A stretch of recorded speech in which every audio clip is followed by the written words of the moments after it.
What if I told you that the greatest minds in history, Marcus Aurelius Seneca, Epictetus, believed that true greatness was not about seeking approval, winning accolades, or proving superiority over others? Instead, they preached a radical idea. Act as if you are the best, and no one is better than you. At first glance, this might sound like arrogance, but in truth, it's the ultimate expression of Stoic mastery. The Stoics understood that confidence is not a gift from the world. It is an internal discipline, a way of thinking, a deliberate act. You don't need permission to be great. You don't need validation to walk with unwavering certainty. You simply become the best version of yourself by acting as if you already are. But how does this work? How can you adopt this mindset without falling into the trap of arrogance? And what does Stoic philosophy teach us about self-belief, mastery, and true excellence? In this deep dive into Stoic wisdom, we'll uncover why the greatest philosophers in history believed that acting as if you are the best is not self-delusion. It's the key to unlocking your highest potential. Point 1. You focus only on what you can control. Imagine this: you wake up in the morning, check your phone, and see a flood of bad news, economic downturns, political chaos, people arguing online. Your boss sends you an email about a last-minute meeting, and traffic on your way to work is unbearable. Frustration builds, anxiety creeps in. You feel overwhelmed, as if the world is conspiring against you. But here's the truth: none of these things are within your control. The Stoics understood something that most people today overlook. True power comes not from controlling the world, but from mastering yourself. Epictetus, a former slave who became one of the most respected philosophers of his time, put it bluntly: some things are up to us and some things are not. The moment you understand this, you free yourself from the chains of unnecessary suffering. Think about it. You cannot control how others behave, but you can control how you respond. You cannot stop misfortune from striking, but you can decide how you face it. You cannot dictate how the world treats you, but you can choose how you carry yourself. That choice is your power. Look at Marcus Aurelius, the Roman emperor burdened with wars, plagues, and political betrayals.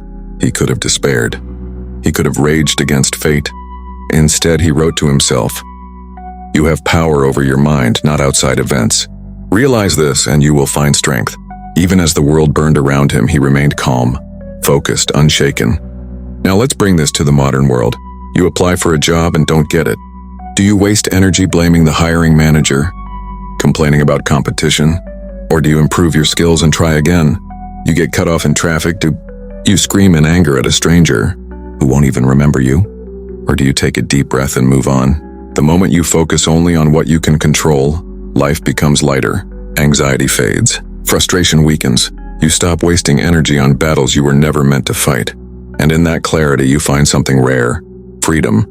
But here's the real challenge: how do you carry yourself in a world that constantly tests your patience and resolve? How do you walk with quiet, unshakable confidence when everything around you tries to pull you into chaos? That's where the next principle comes in: the power of carrying yourself with calm and quiet confidence. Let's explore why true strength doesn't need to be loud, it simply is. Point 2. You carry yourself with calm and quiet confidence. Think about the most powerful people in history, the ones who truly commanded respect. Did they shout for attention? Did they demand recognition? No, they carried themselves with an unshakable, quiet confidence. Now imagine walking into a room where everyone is trying to prove themselves, talking loudly, boasting about their achievements, seeking approval. Then in the midst of all the noise, there's one person standing with absolute calm, speaking only when necessary, radiating a presence that says, "I know who I am, and I don't need to prove it." That's the kind of presence the Stoics embodied. They didn't believe in empty arrogance or seeking validation. Instead, they cultivated a confidence so deep, so internal that it didn't need to be announced. It was simply there. Marcus Aurelius, the most powerful man in Rome, ruled an empire without the need for extravagance. He walked among his people humbly, often reminding himself, "Waste no more time arguing what a good man should be one." He didn't talk about being great, he simply lived it. But what does this look like in today's world? It means you don't need to show off to prove your worth. You don't need to argue to be right. You don't need to react to every insult, every challenge, every slight against you. You know who you are, and that's enough. A confident person doesn't seek approval. They approve of themselves. They don't need to explain their every move. Their actions speak louder than their words. They don't chase respect. Respect naturally follows them. So ask yourself, do you move through life with the unshaken presence of someone who knows their value, or do you let the world dictate how you feel about yourself? Because the moment you stop seeking validation and start acting from a place of inner certainty, everything changes. You become someone people look to, not because you demand their attention, but because your quiet confidence makes them curious. And that confidence isn't just about how you stand or how you speak, it's about the standards you hold yourself to. That's why the next sign is crucial. Holding yourself to the highest standards of excellence. Let's dive into it. Point 3. You hold yourself to the highest standards of excellence. What separates the ordinary from the extraordinary? It's not talent, luck, or privilege. It's the standards they set for themselves. Most people do just enough to get by. They meet the minimum requirements. They do what's expected, nothing more, nothing less. But the Stoics rejected this mindset entirely.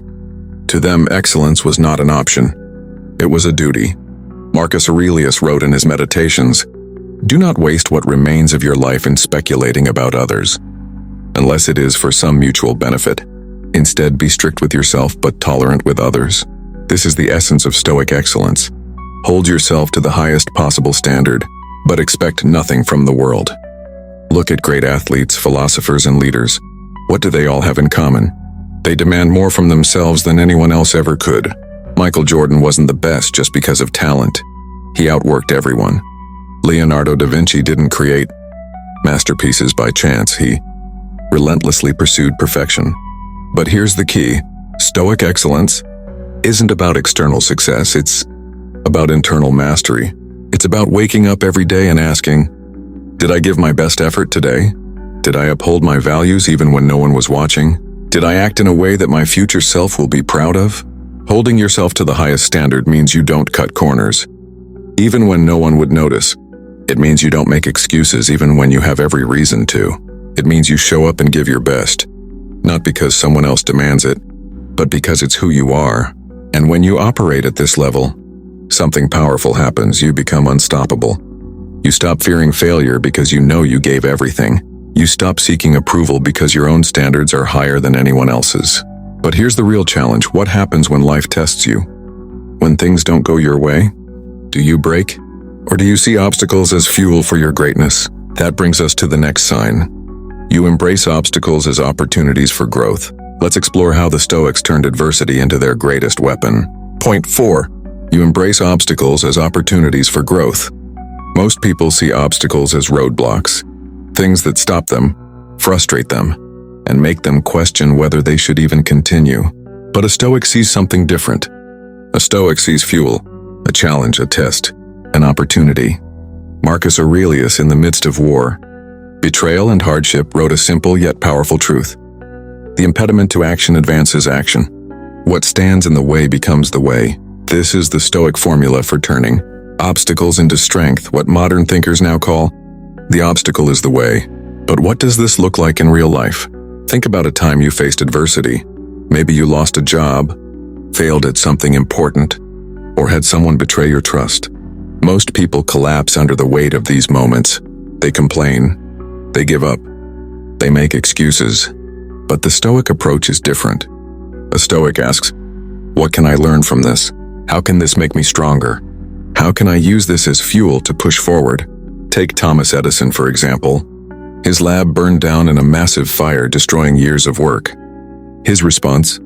He said, thank goodness. All our mistakes were burned up. Now we can start fresh. No complaints. No self-pity. Just a relentless mindset. The world is going to test you. You will face setbacks. But here's the truth. Every great person in history became great because of obstacles, not in spite of them. So the next time life throws something difficult your way, don't ask, why me? Instead, ask, how can I use this? Because the moment you start seeing obstacles as opportunities, you become unstoppable. And that brings us to the next sign. You do not compare yourself to others, only to your past self. Let's dive into why this shift in mindset changes everything. Point 5. You do not compare yourself to others, only to your past self. In today's world, it's easy to get caught in the trap of comparison. We scroll through social media, see the highlights of others' lives, and suddenly feel inadequate. They're doing better than me, we think. I'm not where I want to be. But the Stoics had a different approach, a liberating one. They believed the only valid comparison is to yourself, not to others. Epictetus, the Stoic philosopher who had lived a life of hardship, famously said, "Don't explain your philosophy, embody it." For the Stoics, true growth was measured by how far you had come, not by how you stacked up against someone else. When you compare yourself to others, you are setting yourself up for frustration. No matter how successful someone else is, there will always be someone further ahead, and there will always be someone behind. The external world is irrelevant to your inner progress. Instead, focus on your own journey. Ask yourself, am I better today than I was yesterday? Have I made improvements, even if small, toward becoming the best version of myself? What lessons have I learned that I can apply today to keep growing? By shifting your focus inward, you take control. The comparison to others fades and your path becomes clearer. The only race you're in is the one against your former self. Take the example of the great sculptor Michelangelo. He didn't compare himself to other artists of his time. Instead, he pushed himself to perfect his craft. He famously said, "I saw the angel in the marble and carved until I set him free." Every day he improved upon his own work, not measuring it against others, but against his own potential. So the next time you find yourself tempted to measure your success by someone else's standards, remember, your only competition is you. How far have you come? How much closer are you to embodying your ideal self? But there's another crucial point. How do you react when others praise or criticize you? Do you let their words define you, or do you stay grounded, regardless of external approval or disapproval? That's the next sign you are unaffected by praise or criticism. Let's explore that. Point 6. You are unaffected by praise or criticism. Imagine you've just accomplished something incredible. Maybe you've reached a significant milestone in your career, created something you're proud of, or made an impactful decision. You share your achievement with others, and they shower you with praise. It feels good at first. But then, think about the opposite. What if you pour your heart into something and it gets criticized? What if the world doesn't appreciate your efforts? Or worse, they judge you harshly? How do you respond? The Stoic response is remain unmoved. Seneca, one of the greatest Stoic philosophers, put it simply, "It is not the praise of men that I want. I want to do my duty and do it well." The Stoics understood that neither praise nor criticism should have the power to shake your inner calm. You cannot control how others perceive you, so why let it affect how you see yourself? Here's the powerful truth. Your self-worth is not defined by what others say. Whether people praise you or criticize you, their opinions are temporary and fleeting. True confidence comes from within. Consider the life of Socrates, perhaps the greatest philosopher in history. He was widely criticized, even sentenced to death for his beliefs. But Socrates wasn't swayed by others' opinions. He remained steadfast in his truth, refusing to compromise his principles even at the cost of his life. His confidence came from knowing he was aligned with his values, not with the crowd's approval. When you are unaffected by praise or criticism, you protect your peace of mind. You allow yourself to operate with freedom because your actions are based on what's right, not what others think is right. So next time someone praises you, smile but don't get lost in it. And when someone criticizes you, don't react defensively. Instead, ask yourself, is there truth in what they say? How can I grow from this? This is the Stoic approach to feedback. It's not about protecting your ego. It's about continuing to improve. The moment you stop letting others dictate how you feel about yourself, you unlock a power no one can touch. And when you combine that power with absolute self-discipline, you become someone who cannot be easily swayed. That leads us to the next sign. You maintain absolute self-discipline in your actions and thoughts. Let's dive deeper into that. Point 7. You maintain absolute self-discipline in your actions and thoughts. Self-discipline is the cornerstone of Stoic philosophy. The ability to control your impulses, your emotions, and your thoughts is what transforms you from a passive observer of life into an active participant in your own journey. Without self-discipline, you are at the mercy of your desires, fleeting moods, and external circumstances. Epictetus, a former slave who became a prominent Stoic philosopher, famously said, "No man is free who is not master of himself." This idea encapsulates the essence of self-discipline. It's not about denying yourself pleasure. but about choosing what is truly worthwhile and rejecting distractions that pull you away from your purpose. Look at the greatest achievers throughout history. What do they all have in common? They mastered their habits. They didn't let their feelings dictate their actions. They let their purpose do that. Whether it was a soldier staying disciplined during a campaign, a scientist resisting distractions while making groundbreaking discoveries, or an athlete sticking to a rigorous training schedule, success always came down to this one thing: self-discipline. But what does self-discipline really mean in practical terms? It means waking up early even when you'd rather sleep in. It means sticking to your commitments even when it's hard. It means avoiding instant gratification in favor of long-term goals. It also means mastering your thoughts. The Stoics believe that the way we think dictates the way we live. If you let your mind wander into negativity, fear, or self-doubt, you're undermining your progress. But if you train your mind to focus on what's within your control, to think rationally and objectively, and to practice gratitude for what you have, you create an inner fortress of calm and strength. Take the example of an athlete preparing for the Olympics. Each day they make sacrifices. They give up partying. They wake up at the crack of dawn. They push their bodies to the limit. Their focus is unwavering because their goal is crystal clear. For the Stoic, the ultimate goal is to live a life of virtue. So every decision, every action is an opportunity to refine that virtue. Whether you're deciding how to spend your time, how to treat others, or how to respond to adversity, self-discipline is the key to making choices that align with your highest ideals. But self-discipline isn't just about actions. It's about accepting the things you cannot change and staying steadfast in your commitment to doing what is right, no matter how difficult. And this is where the Stoics' greatest weapon comes in: acceptance of fate, or Amor Fati. Let's now explore how embracing fate, no matter the outcome, propels you towards true greatness. Point 8. You accept fate without complaints. Amor Fati in action. In a world where we are constantly told that we should strive for more, achieve greater things, and never settle for anything less than perfection, the idea of accepting fate might seem counterintuitive. But this is exactly what the Stoics preached, and it's one of their most powerful principles. Amor Fati, or the love of fate, is the Stoic concept that teaches us to embrace everything that happens to us, both the good and the bad, as necessary parts of our journey. Marcus Aurelius, the philosopher-emperor, wrote in his Meditations, "Accept whatever comes to you woven in the pattern of your destiny, for what could more aptly fit your needs." This may sound radical, but it's one of the most liberating truths a person can realize. Amor Fati isn't about passivity. It's not about accepting a victim mentality or resigning yourself to mediocrity. Instead, it's about actively embracing the challenges, setbacks, and failures as opportunities for growth. It's the realization that nothing in life is random, and that every moment, whether filled with joy or sorrow, is an integral part of your development.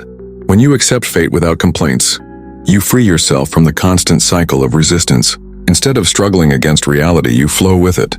You stop wasting energy on what you can't control, whether that's a bad situation, an unexpected loss, or even a global crisis, and focus on what you can control: your response. Think of someone who faces an unexpected job loss. The typical reaction is to get upset, feel betrayed, or spiral into despair. But the Stoic sees this differently. Instead of complaining or wishing things were different, they ask, what can I learn from this? How can I use this moment to become stronger, wiser, or more focused on what truly matters? This is Amor Fati in action, loving what happens, because it is exactly what you need to grow. Consider the story of Viktor Frankl, a psychiatrist and Holocaust survivor who founded the field of logotherapy. He endured unimaginable suffering in Nazi concentration camps, but his powerful mindset allowed him to survive. Frankl said, "When we are no longer able to change a situation, we are challenged to change ourselves." He didn't resist his fate. He accepted it, found meaning in it, and emerged with a deep sense of purpose. By accepting whatever happens with grace and composure, you stop being at the mercy of the world. You start to shape your life from the inside out. Fate no longer has power over you, because you no longer fight against it. Instead, you take the energy once spent on resistance and use it to propel yourself forward. This acceptance of fate leads to one of the most powerful signs of all: the ability to lead, not follow. When you accept that you are the master of your own destiny, you stop looking for external validation. and you start leading others with confidence even when facing resistance. Let's now explore how Stoicism empowers you to be a leader in your own life, even when circumstances are challenging. Point 9. You lead, not follow. Even in the face of resistance, in a world that often pressures us to follow trends, conform to societal expectations, and fit into prescribed roles, the Stoics offer us a radically different path: lead, not follow. Leadership, in the Stoic sense, isn't about power or authority. It's about living according to your values and principles, no matter the opposition. When you lead, you take responsibility for your life, and more importantly, you inspire others to do the same. Leadership begins within. It's the ability to live authentically, act with integrity, and stay true to your purpose even when the world around you is chaotic or resistant. Marcus Aurelius, a ruler who had to make difficult decisions in the midst of war, political intrigue, and personal loss, understood this principle well. He led by example, acting in accordance with his Stoic beliefs, and refusing to be swayed by the opinions or actions of others. He often reflected on the idea that a man is not good because of his office, but because of his conduct. Leadership for him was about being the kind of person who acted with virtue no matter what. Leading in the face of resistance means you are not afraid to stand up for what's right, even when everyone else is going in the opposite direction. Think of the resistance you face every day: peer pressure, social norms, doubt, fear, or even blatant opposition. Stoic leadership teaches you not to shy away from these moments, but to face them head-on with strength and clarity. Take the example of the civil rights leader Rosa Parks. By simply sitting down on a bus, she defied the systemic racism of her time. She wasn't a politician or a military leader. She was an ordinary woman who chose, in that moment, to lead through her actions. She didn't need to lead a crowd or speak to thousands. She needed to be true to her beliefs and act with unwavering courage. Her refusal to give up her seat became one of the most iconic acts of leadership in modern history. The Stoic leader doesn't follow the crowd and doesn't react based on fear or comfort. Instead, they lead with reason, virtue, and purpose. This requires courage, the courage to be different, to act in line with your highest values, even when the world seems to be pulling you in the other direction. But leadership is not about forcing others to follow you. It's about being the kind of person who others want to follow. By consistently acting with integrity, staying true to your principles, and accepting challenges with grace, you naturally inspire others to do the same. As a Stoic leader, you recognize that you cannot control others, but you can control yourself. And when you do that, you create a ripple effect. People begin to notice. They begin to follow not because you demand it, but because they see the strength of your character and the depth of your actions. Now let's turn to the final sign. You live with a sense of purpose and clarity, no matter the challenges you face. This purpose is your compass guiding you through life, keeping you focused on what truly matters. Let's dive into how this deep sense of purpose anchors you in any storm. Point 10. You live every day with a sense of urgency. Memento Mori in practice. Time is the most precious resource you have. Unlike money or material possessions, time once spent cannot be regained. This is why the Stoics held the concept of memento mori. Remember that you will die, so close to their hearts. It's not a morbid reflection, but a call to action, to live with urgency, to prioritize what truly matters, and to stop wasting precious moments on what is unimportant. Memento mori reminds us that life is fleeting, that every day is an opportunity but also a reminder of our mortality. Marcus Aurelius, perhaps the most well-known Stoic, reflected on this constantly. He often reminded himself, you could leave life right now. Let that determine what you do and say and think. The message is clear. Live as if today could be your last. This isn't about living in fear or anxiety over death. Rather, it's about living fully, intentionally, and with purpose. When you embrace the fact that life is finite, you realize just how important it is to act now, to make every moment count. The urgency comes not from a place of panic, but from a deep understanding of the limited time we have to make an impact. In practice, living with a sense of urgency means seizing opportunities instead of waiting for the perfect moment that may never come, taking action toward your goals every single day, even if it's in small steps, ruthlessly eliminating distractions that pull you away from what truly matters. Think of a time when you had a sense of urgency in your life, perhaps when a loved one was in danger, or you had a critical deadline. What happened? You focused. You acted swiftly. You didn't waste time on unnecessary worries or indecision. This is how the Stoics lived every day. They understood that time was their most valuable asset, and that to waste it was to waste their life. In modern life, we often allow time to slip away unnoticed. Hours are spent on social media, binge-watching shows, or procrastinating on important tasks. But the Stoic doesn't have the luxury of such distractions. Each moment is an opportunity to act, to grow, to contribute, to be better. This is why the Stoic wakes up early, stays focused, and does not procrastinate. They know the value of each day and they treat it accordingly. Living with urgency also means not putting off difficult tasks. We've all experienced the temptation to delay what's uncomfortable, whether it's a difficult conversation, a challenging project, or a decision we know we need to make. But Memento Mori calls us to face these things head on. Life is too short to procrastinate on what matters most. Think about someone like Steve Jobs, who was known for his relentless focus and urgency. Jobs once said, "Your work is going to fill a large part of your life, and the only way to be truly satisfied is to do what you believe is great work. And the only way to do great work is to love what you do." Jobs didn't waste time. He focused on what he valued most, creating products that would change the world. And he did so with an unwavering sense of urgency. When you embrace Memento Mori, you stop waiting for the right time. You take action now, because you understand that time is the one thing you can never get back. This urgency isn't born from fear. It's born from clarity. Clarity about what's truly important and the knowledge that you have a limited time to achieve it. The final piece of this philosophy is recognizing that today is your opportunity. You cannot control tomorrow and you can never undo yesterday. But today is yours. And when you live with that urgency, when you live as if today is the most important day of your life, you start to see life with new eyes. This brings us full circle to the essence of Stoicism, living with a deep sense of purpose, grounded in virtue, embracing the present moment, and leading your own life. And when you do this, you begin to embody the Stoic ideal of acting as if you are the best because you are.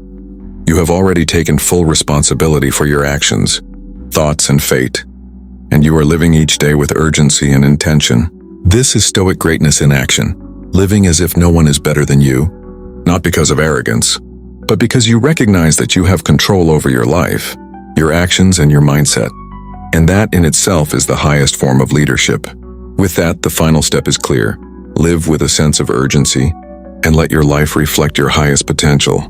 If you're ready to embrace Stoic principles and lead your life with purpose, discipline, and confidence, start today. Remember, greatness starts within. Subscribe for more insights on Stoicism and share this video with someone who needs to hear these powerful truths. Live stoically, lead boldly,